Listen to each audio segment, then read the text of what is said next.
بسم اللہ الرحمن الرحیم۔ سامعین و ناظرین، آج ایک پردرد داستان بھی اور ایک حقیقت بھی آپ کے سامنے بیان کرنے جا رہا ہوں۔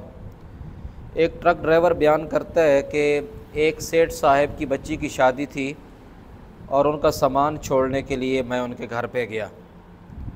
کہتے آدھی رات کا وقت تھا اور اس کے 2 بیٹے تھے اور اس کی ہیلپ کرنے والا بھی کوئی نہیں تھا۔ اب ٹرک سے سامان اتارنا تھا اور اوپر والی منزل پہ لے کے جانا تھا۔ کہتے میں نے جب دیکھا کہ سیٹھ صاحب کے 2 بچے ہیں اور وہ دونوں ممی ڈیڈی ہیں، یعنی ایسے بچے ہیں جو سامان اٹھانے والے نہیں لگتے، تو یقیناً ان کی مجھے مدد کرنی پڑے گی۔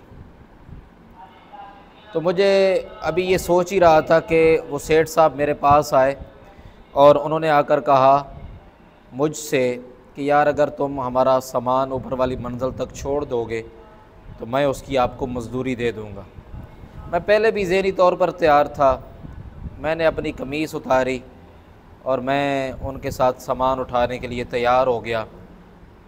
میں سامان پہنچاتا رہا، کافی رات بیت چکی اور میرا یہ حشر ہو گیا کہ جب سامان مکمل ہوا تو میں نے جو اپنی بنیان پہنی ہوئی تھی اوپر، وہ میں نے اتاری اور جب اس کو نچوڑا تو ایسے لگتا تھا جیسے پسینہ نہیں بلکہ اس سے پانی نکل رہا ہے۔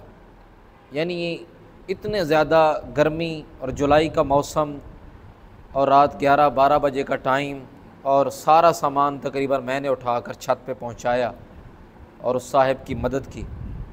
اس آدمی نے مجھے گاڑی کا کرایہ دے کر پھر جیب میں جب ہاتھ ڈالا تو کہتا ہے میں یہ سمجھا کہ شاید اب یہ میری مزدوری دینے لگا ہے اور ہو سکتا ہے کوئی راضی ہو کر مجھے کچھ زیادہ ہی دے دے، لیکن ہوا کچھ یوں کہ اس نے 200 روپیہ نکالا اور میرے ہاتھ پر رکھ دیا اور اس نے کہا جناب یہ لو، یہ آپ کی مزدوری ہے۔ میں نے اس کی طرف دیکھا، پھر ان پیسوں کی طرف دیکھا۔ میں نے پیسے اس کی جیب میں ڈالے اور اس کے سینے پر تھپکی دے کر کہا اللہ رب العالمین آپ کی بیٹی کے نصیب اچھے کرے، آپ کی بیٹی کی شادی ہے، میں بد دعا دینا نہیں چاہتا، اللہ کے بندے یہ تو مزدوری کی بات کرتے ہو، یہ تو میرے صرف وہ جو میں نے اپنی قمیص اتاری ہے اور جو میں نے اپنا پسینہ نچوڑا ہے، یہ اس پسینے کے پیسے بھی نہیں بنتے جو میں نے تمہاری مدد کی ہے۔ بہرحال میں نے اسے کچھ نہ کہا، بھائی اتنا سارا کہہ کر میں گاڑی میں بیٹھ گیا، کرایہ لے کر واپس آ گیا۔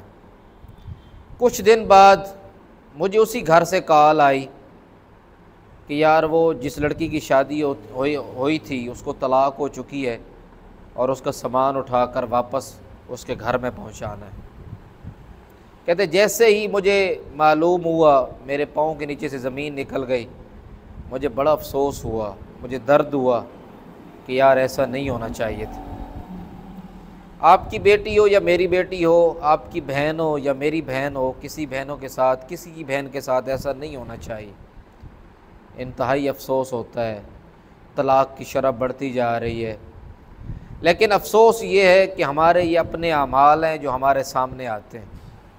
کئی مرتبہ ہم سمجھتے ہیں ہم پیسہ بچا لیں گے، ہم امیر ہو جائیں گے، کسی مزدور کی دہاڑی مار لیں گے، کسی غریب کے ساتھ اگر ہم ایسا کر لیں گے تو شاید ہم امیر ہو جائیں، کسی کا حق کھا لیں گے۔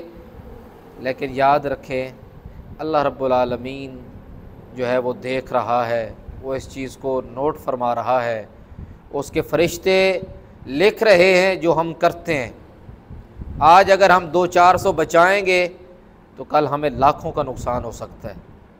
اس لیے براہ کرم کسی غریب کا، کسی مزدور کا حق مت ماریں، کسی کی پسینے کی کمائی کو آپ نہ کھائیں بلکہ اس کی کمائی کو اس کے حوالے کریں۔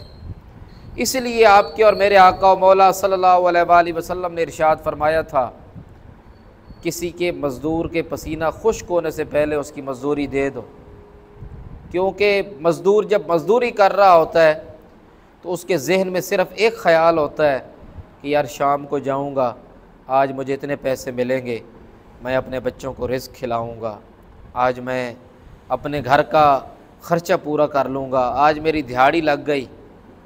سامعین ذی وقار، ہمیں سوچنے کی ضرورت ہے ہم روپیہ 2 روپیہ 100 روپے 50 روپے بچانے کے لیے ہم غربا فقراء کا حق مارتے ہیں۔